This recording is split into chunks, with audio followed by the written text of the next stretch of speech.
এই বাঙালি মেয়ের চ্যানেলে সবাইকে জানাচ্ছি স্বাগতম। আর সাবস্ক্রাইব করে আমার পাশে থাকুন। আসসালামু আলাইকুম বন্ধুরা, আশা করি সবাই খুব ভালো আছেন। আল্লাহর রহমতে আলহামদুলিল্লাহ আমিও খুব ভালো আছি। আজ বাঙালি মেয়ের চ্যানেলে আপনাদের সবাইকে জানাচ্ছি ছানা মিষ্টি তৈরির রেসিপির সাথে অনেক অনেক স্বাগতম।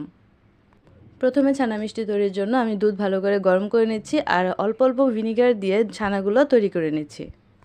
আর দেখুন ছানাগুলো কিন্তু সবগুলো হয়ে গেছে। আর ভিনিগারটা একসাথে দিবেন না, অল্প অল্প করে দিয়ে 2 মিনিট ঢেকে রেখে দিবেন। এরপর চামচ দিয়ে কিছুক্ষণ নেড়ে ছানাগুলো তৈরি করে নিতে হবে। আর ছানাগুলো তৈরি হয়ে যাওয়ার পর ছানার সম্পূর্ণ পানিটাই ছেঁকে নিতে হবে। আর আমি একটি পাতলা কাপড়ে ছানাগুলো সব ঢেলে নিয়ে সম্পূর্ণ পানিটাই ছেঁকে নিচ্ছি। আর অনেকেই পানিটা তরকারিতে ইউজ করে থাকে, আমি যেহেতু তরকারিতে ইউজ করব না তাই সরিয়ে নিলাম। আর ছানা থেকে সম্পূর্ণ পানিটা ছেঁকে নেওয়ার পর কিন্তু ঠান্ডা পানি দিয়ে আরেকটু ভালো করে ধুয়ে নিতে হবে।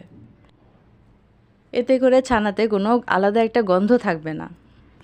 আর এইভাবে ছানাগুলো থেকে পানিগুলো ছেঁকে নেওয়ার পর আরও নতুন করে ঠান্ডা পানি দিয়ে সম্পূর্ণ ছানাটা ভালো করে ধুয়ে আমি ভালো করে ছেঁকে নিব।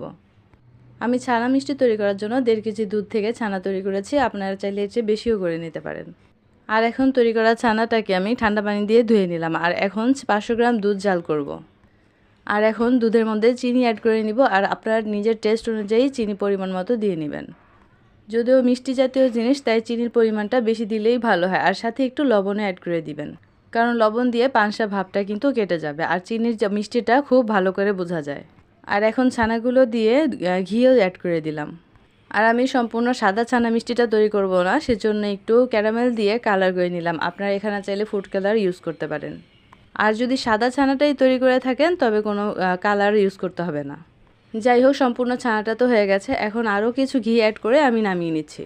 আর এখন এই প্লেটে সম্পূর্ণ ছানাটা ঢেলে নিব। পুরোটা ঢেলে নেওয়ার পর ভালো করে সমান করে দিবেন। এরপর কিছুক্ষণ রেখে ঠান্ডা করে নেবেন। আর এখন সম্পূর্ণটা আমি খুব ভালো করে ঠান্ডা করে নিয়েছি। আর এখন আমি কেটে নিচ্ছি। আর আপনারা আপনাদের পছন্দ অনুযায়ী কেটে নেবেন। আর যে যেখান থেকে আমার ছানা মিষ্টি তৈরির রেসিপিটি দেখছেন সবাইকে জানাচ্ছি অনেক অনেক ধন্যবাদ। রেসিপিটি যদি ভালো লেগে থাকে অবশ্যই আপনারা বাসায় ট্রাই করতে পারেন। আর এরকম বিভিন্ন খাবারের রেসিপি পেতে হলে সাবস্ক্রাইব করে অবশ্যই আমার চ্যানেলের পাশে থাকুন।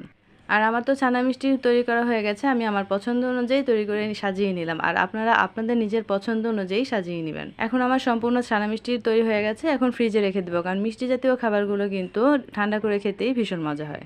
দেখুন কত সুন্দর দেখাচ্ছে। আর আপনারাও বাসায় এইভাবে ট্রাই করতে পারেন। আর আমার রেসিপিটি যদি ভালো লেগে থাকে লাইক কমেন্ট শেয়ার সাবস্ক্রাইব করে অবশ্যই আমার চ্যানেলের পাশে থাকুন। আর সবাই খুব ভালো থাকবেন, সুস্থ থাকবেন। ভিডিওটি দেখার জন্য ধন্যবাদ।